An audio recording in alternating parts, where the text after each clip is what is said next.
Welcome to On Point with Patrick Omosagi. This is going to be your weekly opinionated talk show, I would put it that way, where I will give you my points, my own salient points about issues around the world, issues in Nigeria, issues in America here where we stay. But one thing for sure is that you will always be on point with me. Again, welcome to On Point with Patrick Omosagi.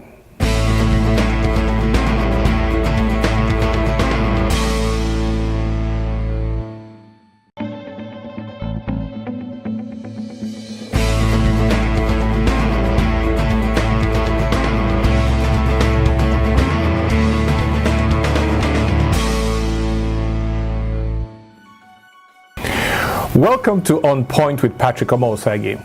This is going to be your weekly opinionated talk show, I would put it that way, where I will give you my points, my own salient points about issues around the world, issues in Nigeria, issues in America here where we stay. But one thing for sure is that you will always be on point with me.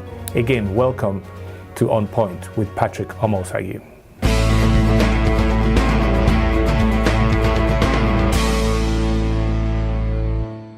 Welcome back to On Point with Patrick Omosagi. This week I'm going to start off with slavery in Africa. Yes, slavery in Africa, something that was abandoned by the world some 200 plus years ago, maybe 100 years ago, but some that we have not really known in its present form that we are seeing in Libya or that we are seeing in Africa. Now, I use Africa as a general term because it's other Africans that are moving into Libya and are being sold as slaves or being peddled as slaves. So there's a trade going on. Slavery in Africa, slavery in Libya. But let me take you through a little bit of history why Libya has now become the trading post for slaves. Libya is a gateway into Europe. A lot of black Africans especially want to get to Europe. They go through the deserts and end up somewhere in Libya. Tripoli, what are the other major cities out there? They're there trying to get on a small boat to cross over to mainly Italy. They get stuck. The Libyans need, I don't want to say they need help, but even if they need help, you got to pay for help. But so slavery is back in Africa. But look, I'm not going to give you something I don't know. But here are the points I want to raise, especially for those of us that are Nigerians. Slavery is not something that we want to shy away from. Because let me say this, maybe to the annoyance and some of you, slavery does exist in Nigeria. Anybody that knows anybody in Nigeria that has house help, we almost treat them as slaves. Some of them we don't even know where they come from. Someone brings them to us, we pay that person, and then we use that kid for many years. No schooling, no health care, no benefits to their life. That is slavery in whatever form you want to look at it. But we do it all the time, and we now think, we look the other way and don't think it is slavery. But that's what happens. I'm just giving that as an example. But slavery really is back in Africa in a business sense. It's unfortunate for those that are leaving Africa or black African countries going through Libya, which is an Arab nation to a large extent. They have a different skin color. They probably see us as different. And that is why this is probably happening. I know a lot of people don't want to talk about race because race is such a painful issue.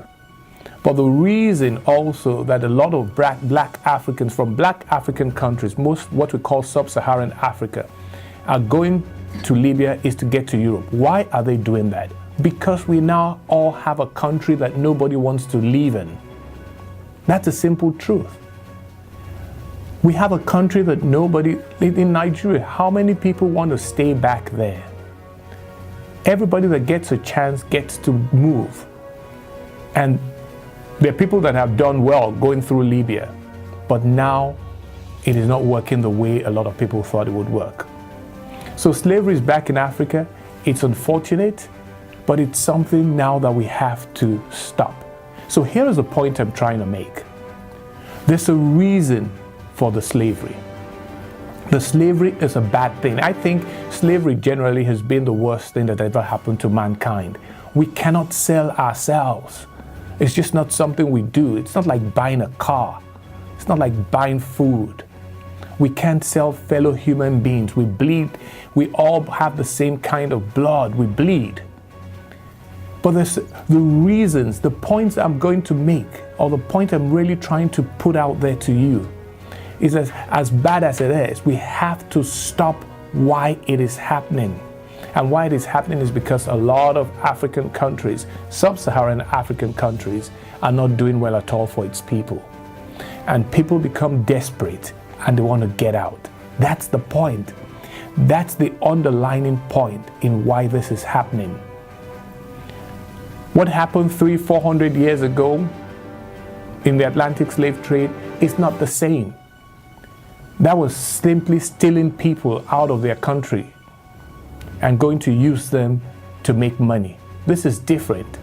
People knowingly go through Libya, trying to get out. They are that desperate. And that's what's happening. So the point really is, let's better our own country. Let's better the region in which we come from. And we'll probably not have this happening. But Libya also is a failed state. That is why it is happening. The Western powers collapsed Libya. I'm not a supporter of Gaddafi, but Gaddafi was removed from power. He was killed by his own people. And the country till today hasn't been able to really get out of those ruins. So the Western world ruined Libya. Now Libya, basically, or Libyans, are really paying the Western world back. It's a failed state. It's a country that has really no government. So whatever happens now, I mean, because one would think that the government would come out and say we're not selling people. But there's nothing like that. It's going on and people just have to abide by it. I mean, people there have to abide by it. I'll take this as one thing that we should all look at. Slavery is bad, it shouldn't be happening. But now that it's happening, what can we do about it? I'd like you to get back to me on Vineyard TV, and then you can go to my, address me on my Twitter handle, which is PJ Osage. PJ Osage is my Twitter handle, because I'd like to interact with my audience. So let me take this quick break. When I come back, I'm going to address or make points to something that we've all been watching for the last 1 year. Just about 1 year ago, Donald Trump won the presidency in America. And for 1 year, we're still trying to find out why he won or how he won. So I'll take a quick break and I'll be right back.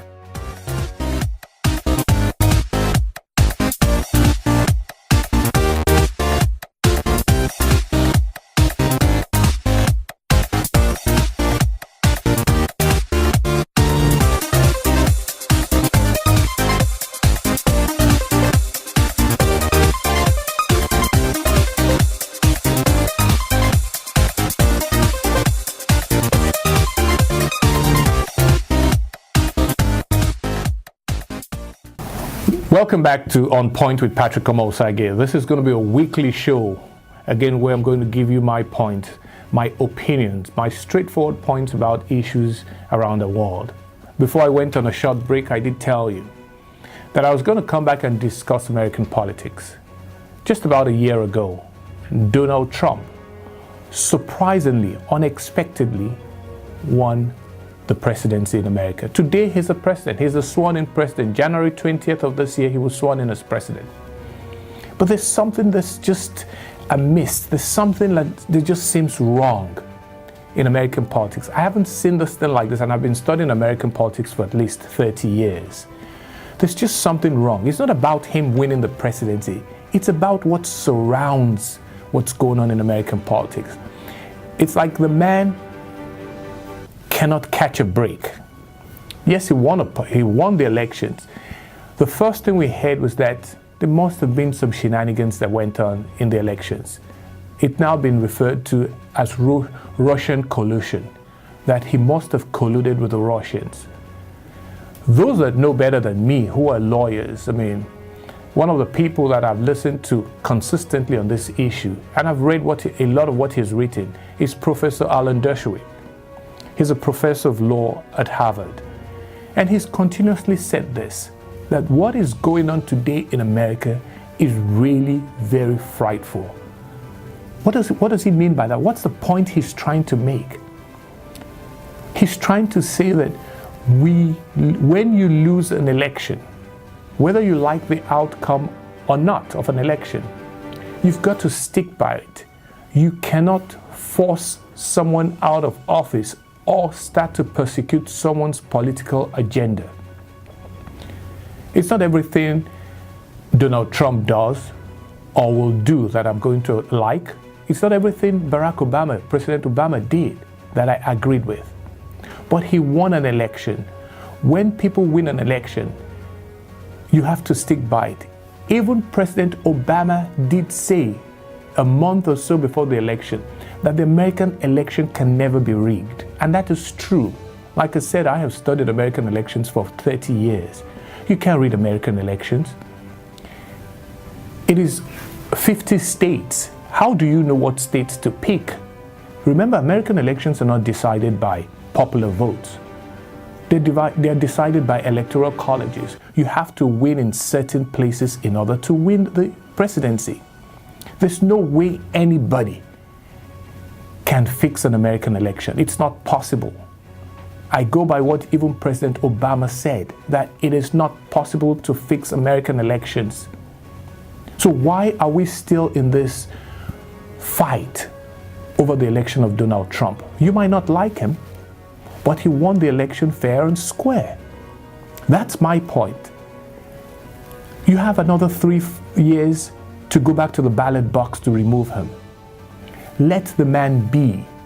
There's nothing he has done that is aligned for this cry. Why are we doing this? America is supposed to be really the most, what do we call it? The most stable government in the world. Now we're on very shaky grounds. We're really on very shaky grounds because you want to remove a president because you don't like him. That's not what's supposed to happen. You remove a president when his term is off and you go to the ballot box and you vote him out. Not because you don't like him.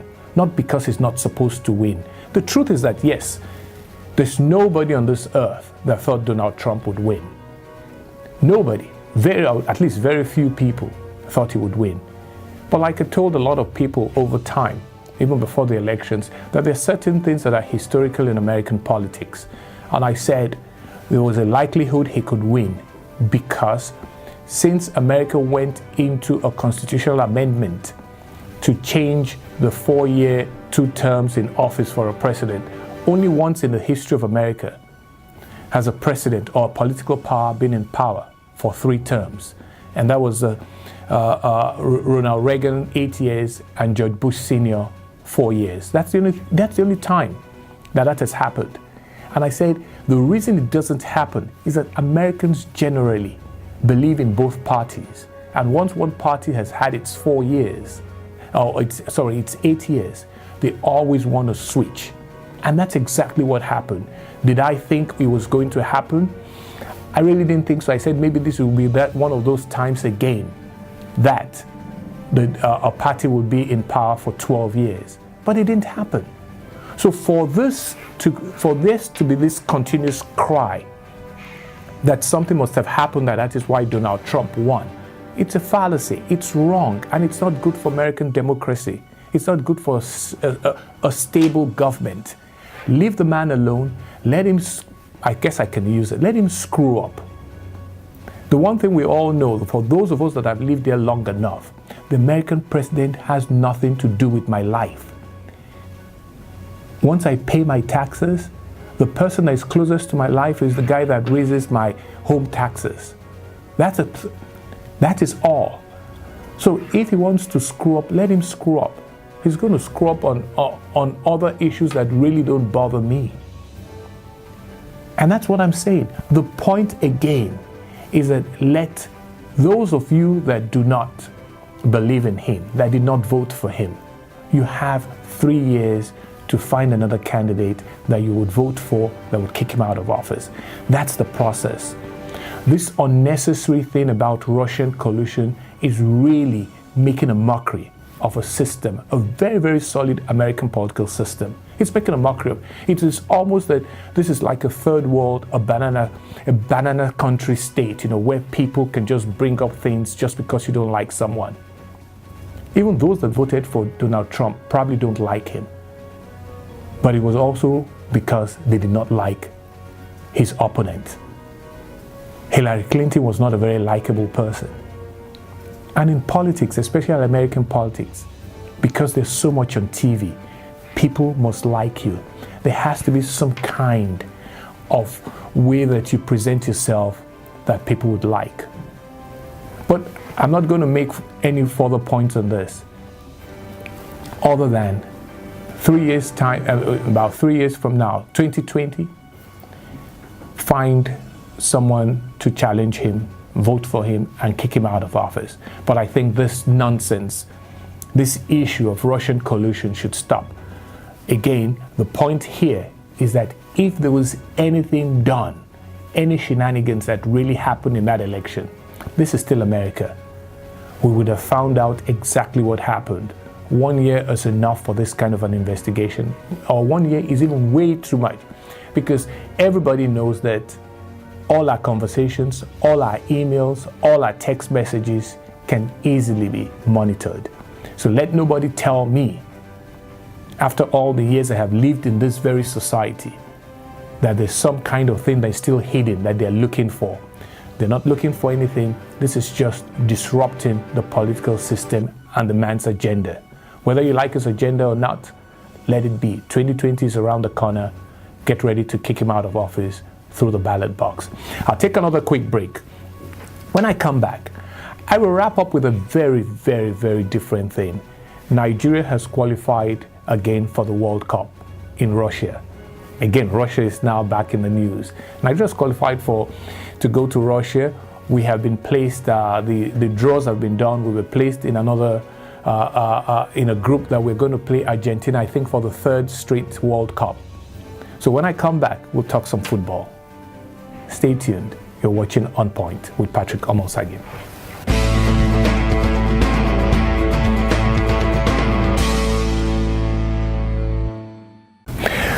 Welcome back to On Point with Patrick Omosagi. My Twitter handle is PJ Osagi. Get in touch with me. I'd love to hear. I love the feedback, and I love the back and forth that we can have on this program. Because I make points that, of course, I don't expect everybody to agree with my points, but look, I make as far as I'm concerned, very good points, and I'd like to hear your own very good points. So get back at me at some time on my Twitter handle, which is PJ Osagi. Now let's talk a little bit of football. Nigeria first attended the World Cup in 1994 here in the USA. That was a great year for us. It was a great outing. By the time that World Cup was over, Nigeria was ranked number 5, I think, in the world. It's been our highest ranking ever. We're now ranked, I think, 60-something in the world. I mean, that is why we're in a group, again, with Argentina. People haven't said this much, but I'll tell you, we're in the strongest group in this World Cup. Unfortunately or unfortunately, either way you want to look at it, nobody is calling it a group of death. I don't know why, but when you look at the rankings, the number rankings of the other 3 teams that we're in this group with, and even our ranking, and you take an average of it, it is the highest or the lowest, depending on the way you want to look at it, the lowest number. So that means it's the strongest group in this in the World Cup in 2018 in Russia. So what is Nigeria going to do? And first of all, let me say, how did we get there? We actually got there really in good time. This was the first time we qualified for the World Cup really rather easily. I don't think we lost the game. It was a smooth outing. We had qualified even before our last qualifying game. That's good. Now, how good is this team? Anybody that knows football knows that we have a little bit of talent here and there. How well are we going to do? So let's look at who we're going to play. The first round or the first game is always the key of the World Cup. Anybody that knows anything about the World Cup of football or the World Cup of soccer knows that your first game is always key to how you progress. Our first game is against who? Croatia. Croatia maybe has a very decent soccer tradition.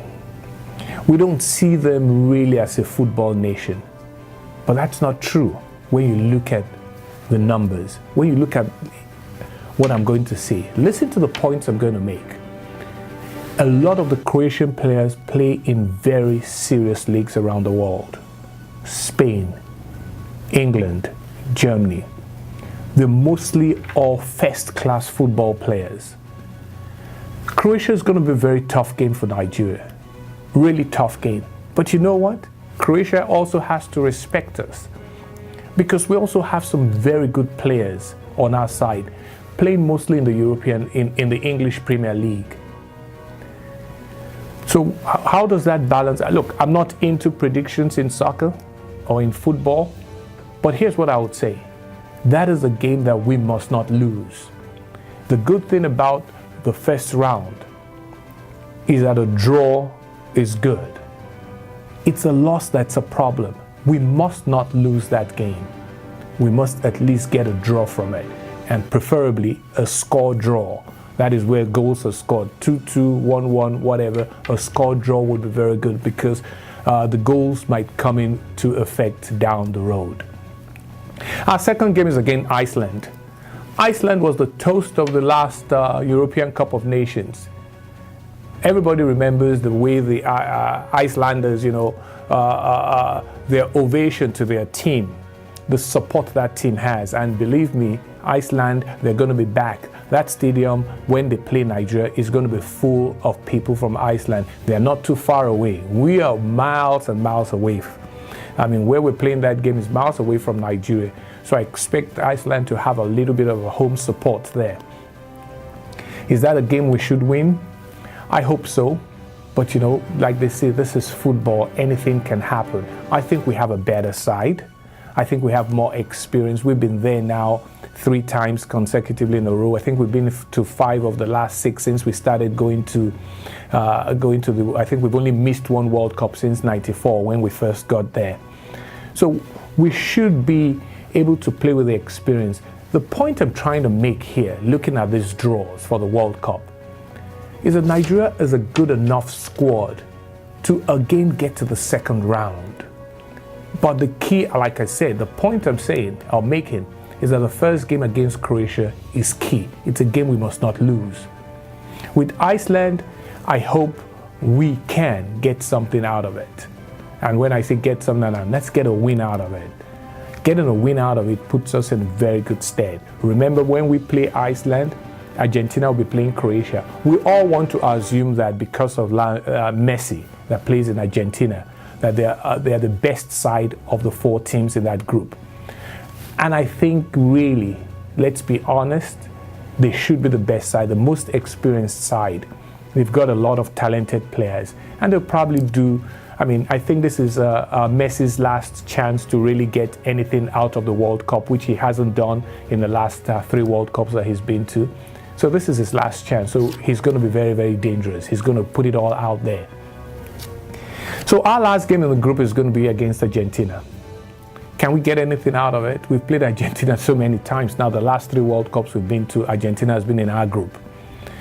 So we should have some experience playing Argentina. We should understand the expectations of playing Argentina. Messi is always the key. When you have that kind of talent on your side, he's the key to your wins, to your success.